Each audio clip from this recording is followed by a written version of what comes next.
सो hey guys, कैसे हो आप लोग। आशा करता हूँ आप सभी अच्छे होंगे।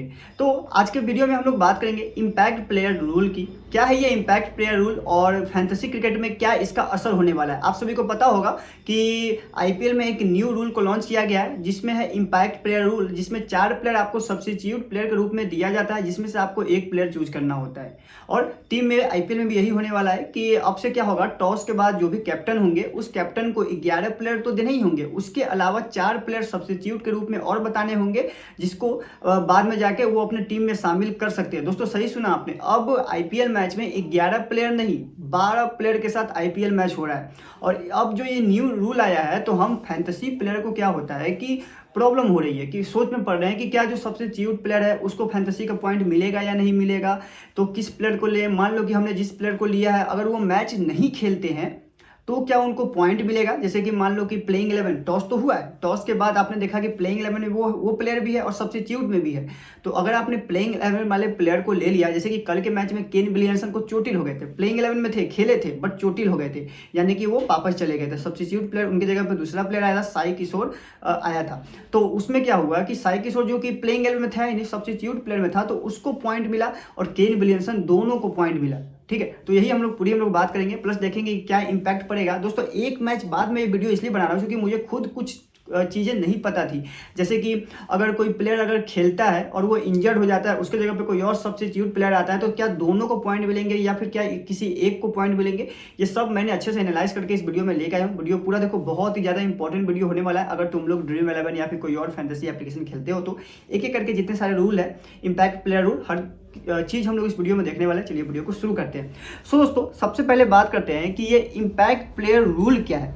तो आखिर क्या है ये इम्पैक्ट प्लेयर रूल। तो आप सभी को पता होगा फुटबॉल में ऐसा इम्पैक्ट प्लेयर रूल होता है कि फुटबॉल में आप सब्स्टिट्यूट प्लेयर को रखा जाता है कि अगर कोई प्लेयर अगर अच्छा परफॉर्म नहीं करे तो उसके जगह पे एक अनदर प्लेयर को लाया जाता है। वो ये रूल था पहले फुटबॉल में, बट अब ये सेम रूल आईपीएल में भी आ गया। बट आप इसको बोल सकते हो कि ये एक, जो आप बोल सकते हो ना कि ये एक तुक्का रूल है, कि प्रैक्टिस में चल रहा है। अभी देखा जा रहा है कि क्या ये रूल काम कर सकता है। अगर काम करेगा तो कंटिन्यू रहेगा, आगे के मैच में भी नहीं काम करता है तो हटा दिया जाएगा। ठीक है, तो इम्पैक्ट प्लेयर रूल में आप पहले रूल समझ लो क्या है। टॉस होगा, तो टॉस होने के बाद दोनों टीम का कैप्टन होगा, दोनों टीम के कैप्टन को 11 प्लेयर देने हैं। जैसे प्लेइंग 11 आता है वो तो आएगा ही, उसके साथ 4 प्लेयर का नाम उनको और देना है जिसको वो चेंज कर सकते हैं टॉस के बाद, माफ़ी चाहूँगा, फर्स्ट इनिंग के बाद वो उस प्लेयर को चेंज कर सकते हैं। अब दोस्तों इससे फ़ायदा क्या होगा कि अगर कोई प्लेयर इंजर्ड हो या नहीं हो, अगर कोई प्लेयर का अच्छा फॉर्म नहीं है तो वो उस प्लेयर को डायरेक्टली उसको चेंज कर सकते हैं डायरेक्टली। इसके बावजूद अगर मान लो कि किसी प्लेयर ने बैटिंग कर चुका है, बैटिंग कर लिया है, फिर भी वो कोई और बैट्समैन को लाके खिलाना चाहते हैं तो भी वो कर सकते हैं। मतलब कि किसी भी प्लेयर को ला सकते हैं। एज मान लो कि किसी बैट्समैन को, जैसे कि कल के मैच में केन विलियमसन इंजर्ड हो गए थे, और अगर इंजर्ड नहीं भी होते, अगर उनको केन विलियमसन को हटाना होता तो केन विलियमसन को हटा के वो किसी और प्लेयर को, यानी कि केन विलियमसन की जगह वो बॉलर को भी ला सकते थे। बट लाया था साई किशोर को, बट वो बॉलर को भी ला सकते थे। ठीक है, इसका मतलब ये है कि अब किसी प्लेयर की जगह पे कोई भी आएगा। ऐसा कोई रूल नहीं है कि बैट्समैन हटेगा तो बैट्समैन की जगह पे बॉलर नहीं आ सकता है, ऑलराउंडर भी आ सकता है, कोई भी आ सकता है। दोस्तों इस रूल से क्या होगा कि अब मान लो अगर आपने कि जिस लोगों ने केन विलियमसन को ड्रीम 11 में लिया था तो उनको क्या होगा कि केन विलियमसन का पॉइंट उनको मिलेगा, मतलब प्लेइंग 11 में वो थे तो उनको उसका पॉइंट मिलेगा। बट सब्स्टिट्यूट प्लेयर जो कि आए बाद में आए, जिन्होंने 20-25 रन स्कोर किया, उसका पॉइंट भी मिलेगा। अगर आपने ये तुक्का मार लिया कि सेकेंड इनिंग में कौन सा प्लेयर सब्स्टिट्यूट के रूप में आने वाला है तो आप ग्रैंड लीग जीत सकते हो। हेड टू हेड में इसका कोई काम नहीं, पर्सनली बोल रहा हूँ, हेड टू हेड में कोई काम नहीं, क्योंकि हेड टू हेड में कोई इतना रिस्क नहीं लेता है। 4 प्लेयर में से कोई एक प्लेयर चूज करने का सोचेगा भी नहीं। तो ये जो इम्पैक्ट करेगा, ये only impact player rule impact करेगा आपको ओनली ग्रैंड लीग में। ग्रैंड लीग में अब आपको करोड़पति बनना है तो यही इम्पैक्ट प्लेयर को आपको एनालाइज करना पड़ेगा, और अगर आपने सच अच्छे से एनालाइज कर लिया तो तुम ग्रैंड लीग जीतोगे। हेड टू हेड में कोई इसका जरूरत नहीं है इम्पैक्ट प्लेयर के रूल के बारे में जानने की। ठीक है, सो आगे बात करते हैं कि और क्या क्या हमें इससे फर्क पड़ सकता है। तो मैच में कब इस नियम का इस्तेमाल कर सकते हैं। मैच में इस नियम का इस्तेमाल आपको टॉस के बाद प्लेयर बता देना है, एंड फर्स्ट इनिंग के बाद प्लेयर चेंज किया जा सकता है। ठीक है, तो सिंपल है। अगर इससे एक चीज़ और हो जाता है कि मान लो कि राशिद खान ने 4 ओवर बॉलिंग करा ली है। ये एक इंपॉर्टेंट रूल है। अगर राशिद खान ने 4 ओवर बॉलिंग करा ली है, अब टीम को चाहिए कि राशिद खान को बैठा के कोई और बॉलर को लाना है, तो अब जो बॉलर आएगा वो पूरे 4 ओवर फिर से फेंक सकता है। दोस्तों ये इम्पैक्ट करता है, ये बात ध्यान रखना, बहुत ही इंपॉर्टेंट रूल है। जो बॉलर बॉलिंग कर चुका है उसको सब्स्टिट्यूट के रूप में हटा दिया जाए, 4 ओवर करा चुका है उसको हटा दिया जाए, देन उसके जगह पे किसी और को लाया जाए, वो भी 4 ओवर बॉलिंग करा सकता है। एज लाइक बैट्समैन बैटिंग कर चुका है उसको हटा दिया जाए, उसके जगह पे कोई और बंदा बैटिंग कर सकता है, बट हाँ किसी एक बैट्समैन को बलिदान तो देना पड़ेगा, ठीक है।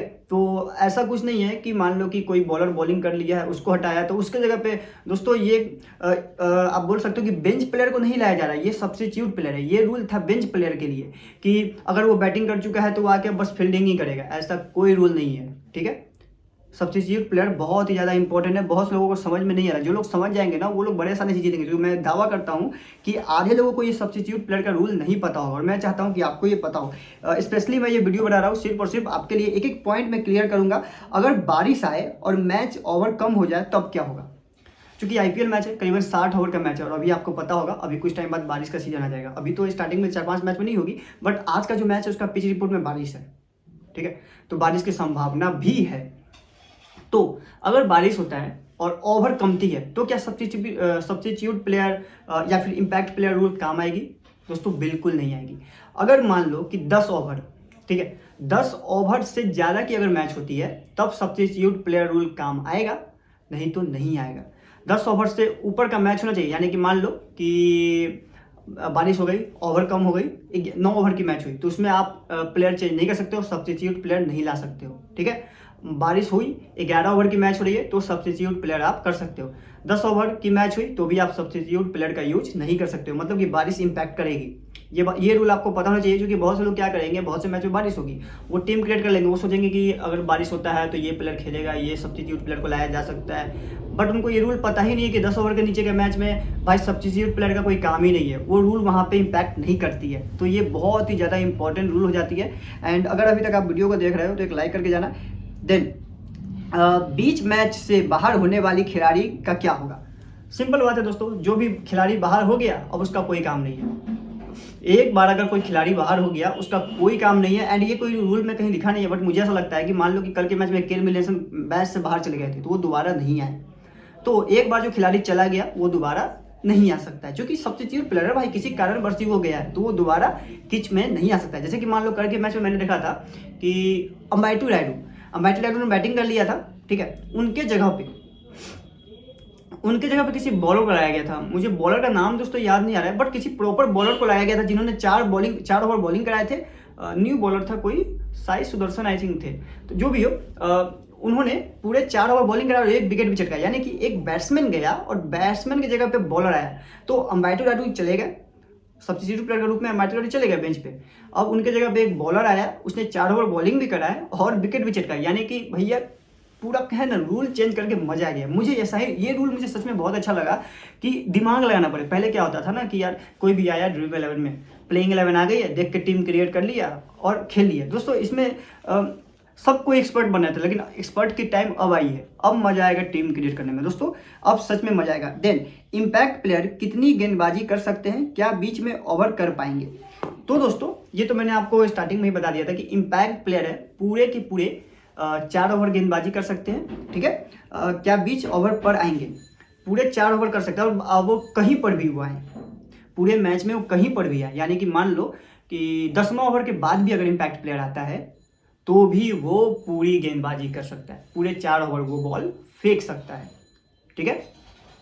आशा करता हूँ कि आपको सब कुछ समझ में आ गया होगा। कुल मिला के मेरा बात यही कहना है कि देखो, हेड टू हेड में अगर तुम खेलते हो तो तुमको टेंशन वाली बात नहीं है। हेड टू हेड में ज़्यादा दिमाग मत लगाओ, जो प्लेइंग 11 में होगा उसी से तुम टीम क्रिएट करो, सब्स्टिट्यूट प्लेयर के पीछे मत भागो, हेड टू हेड खेलो, आराम से जीत जाओगे। ग्रैंडली खेलते हो तो थोड़ा सा दिमाग लगाओ, सब्स्टिट्यूट प्लेयर सोचो कि कौन सा प्लेयर सबसे कमजोर है, किस प्लेयर को हटाया जा सकता है और उसकी जगह पे किसको लाया जा सकता है, ये सोचो तो ग्रैंड लीग जीतोगे, ठीक है। आशा करता हूँ आपको वीडियो अच्छी लगी होगी। मिलते हैं इस वीडियो में, बाय।